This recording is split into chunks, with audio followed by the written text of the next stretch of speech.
Ça dit quoi l'ami, j'espère que vous allez bien. On se retrouve aujourd'hui pour parler de Idriss Diallo, le président de la FIFA qui a enfermé Agathon pour l'avoir traité de kiosman. Si vous voulez savoir tout ce qui se passe, je vous incite à regarder la vidéo jusqu'à la fin. Voilà, il y a énormément de choses qui arrivent à Agathon actuellement. Il est vraiment dans une merde pas possible. Il y aura bien évidemment d'autres actus, du coup on se retrouve tout de suite. Oh Jesus Christ, oh Jesus Christ.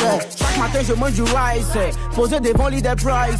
La petite est bonne et les ice. Il y a Overcome Group qui a annoncé un concert de SDM à Abidjan, précisément au stade du parc des sports de Trècheville. C'est prévu pour ce 21 décembre. Les tickets sont déjà en vente sur la plateforme Ticketama et je pense que c'est une grosse tête du rap français. Du coup, je tenais à vous le partager. Il y a récemment Didi B qui a fait un post qui fait beaucoup réagir actuellement. Voilà, il a annoncé un nouveau cap dans sa carrière et il a publié diverses photos sur ses réseaux avec ses propos. Je cite: si on leur demande dans leur histoire, c'est toujours nous les mauvais. Eux, ils n'ont jamais rien à se reprocher. C'est le baillot, mais on passe en mode Bazarov dans peu de temps. Le rappeur faisait face à plusieurs pics de différents rappeurs et on se demande le message sera adressé à qui.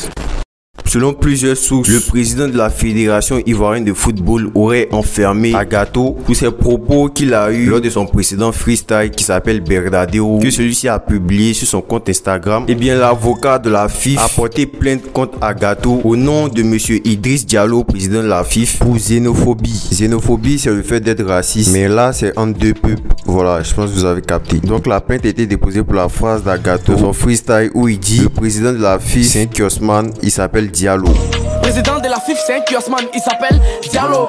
Alors ce qui s'est passé, c'est que on a tous vu ce qui s'était passé avec Agathon pour son loyer impayé. Ouais, il y avait une grosse polémique et il y avait son propriétaire ou sa propriétaire de maison qui essayait de le filmer, poster sur les réseaux disant que il ne paye pas son loyer, tout ça. Du coup, Agathon est allé porter plainte contre cette dame à la PLCC. Donc là, quelques temps après, Agathon a reçu un appel de la PLCC, plateforme de lutte contre la criminalité, l'appelant à leur bureau et lui croyant que c'est pour la plainte qu'il a déposée contre sa propriétaire qu'il a été appelé. Arrivé là-bas, il se rend compte que c'est une plainte qui a été déposée par l'avocat du président de la FIFA à la PLCC pour ses propos dans son freestyle. Du coup, sur les lieux, d'après plusieurs informations, Agathon a dormi là-bas et c'est hier matin qu'il a été libéré. Bien sûr, après que plusieurs personnes aient appelé pour demander pardon, tout ça, pour qu'on le libère. Donc là, actuellement, ça fait beaucoup parler, beaucoup parler. Il y a certains qui sont contre cette plainte du président de la FIFA. Comme c'est internaute qui dit, quand c'est ça, ils sont rapides pour les arrêts. Certains qui pensent que ces propos d'Agathon ne méritaient pas une plainte du président de la FIFA. Il n'a rien dit de mal. Le gouvernement se fout de nous. Genre, vous voulez éteindre le petit. Il a dit quoi de mal? C'est une punch, non? Ou bien Diallo, c'est pas son nom. Nous, on appelle les kiosman Diallo ici, hein. Et mon pays d'air, ça fait pitié. Il y en a d'autres, par contre, qui sont contre les propos d'Agathon, comme cet internaute qui dit: je n'ai pas aimé la partie de sa chanson. Un peu de respect pour nos autorités. Agathon lui-même, il se connaît pas. Donc voilà, l'ami. Moi, je vous laisse me dire ce que vous en pensez. Vous êtes d'accord avec cette plainte ou pas? Est-ce que vous cautionnez aussi ces propos d'Agathon? Si vous êtes arrivé jusque là, n'hésitez pas à mettre un like à la vidéo, c'est très important. Du coup, c'était tout pour aujourd'hui. On se dit à la prochaine pour une prochaine actu.